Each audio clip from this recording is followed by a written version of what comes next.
டேய், நம்மளே காலேஜ் முடிஞ்சு 3 வருஷம் அப்புறம் தான் மீட் பண்றோம். நீங்க என்னடானா உமனா மூச்சு மாதிரி நின்னுட்டு இருக்கீங்க. அட, எங்களுக்கு இருக்கிற ஒர்க் பிரஷர் அப்படிமா. டேய், நீங்க 2 பேரும் காலேஜ்ல எவ்வளவு சிரிச்சிட்டு சந்தோஷமா இருப்பீங்க. இப்ப என்னடானா ஒர்க் பிரஷர் அது இதுன்றீங்க. மச்சான், நீ சொல்றியா இல்ல நான் சொல்லவா? நானே சொல்றேன், நல்லா கேட்டுக்கோ.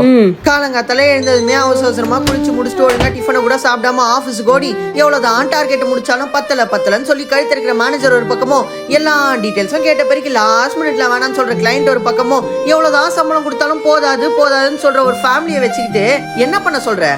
இதுல மேடம் சிரிச்சாரு பேசணுமா? இங்கேயும் அதேதான். சரி, எங்களை எது கூப்பிட்ட? நீங்களே கண்டுபிடிங்க பாப்போம். மச்சான், செம்மையா கடுப்பத்துல வா போலாம். டேய் அவனுக்கு ஆபீஸ்ல டேய் பாத்து விளையாடுங்கடா. ஏண்டா இதுக்கு தாண்டா நான் கூப்பிட்டேன். வாங்கடா இங்க. என்ன? டேய், நம்ம எல்லாம் காலேஜ் படிக்கும் போது எவ்வளவு பிரஷர் இருந்தாலும் கிரிக்கெட் எவ்வளவு சந்தோஷமா விளையாடுவோம். பேசாம இந்த வீக்கெண்ட் மட்டும் வாங்கல, போய் கிரிக்கெட் விளையாடலாம்.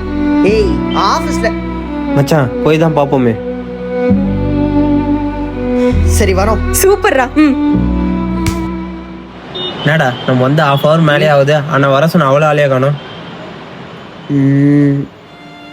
அம்மாவை காணும். டக்குன்னு எடுத்துட்டு போயிடலாம். பேட் எடுத்து காலை உடைச்சிருவேன். பொம்பளை பிள்ளைக்கு நாடி கிரிக்கெட் வேண்டி கிடக்கு. வேலையை பாரு. சரிம்மா.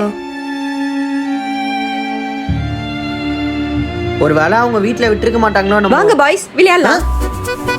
ஏய், உங்க வீட்ல விட்டாங்களா? அதெல்லாம் நான் சமாளிச்சிட்டேன். Come on.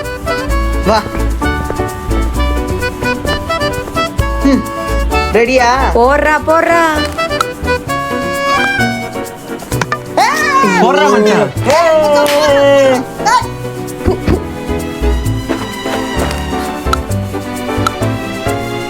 டேய், லாஸ் பண்றா. வா. டேய் கபிலா, லாஸ்ட் பால் சிக்ஸர்ரா. இப்ப பாரு. வா.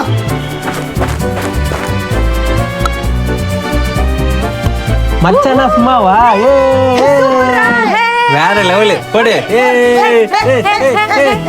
சமையானடா. தேங்க்ஸ் மச்சான், நீ சூப்பரா விளையாடுன. அப்புறம் என்ன, வீட்டுக்கு கிளம்புறியா? டேய், நில்லுங்கடா ஒரு நிமிஷம். நீங்க 2 பேரும் வரும்போது எவ்வளவு பிரஷர்ல உம்மனா மூஞ்சு மாதிரி வந்தீங்க.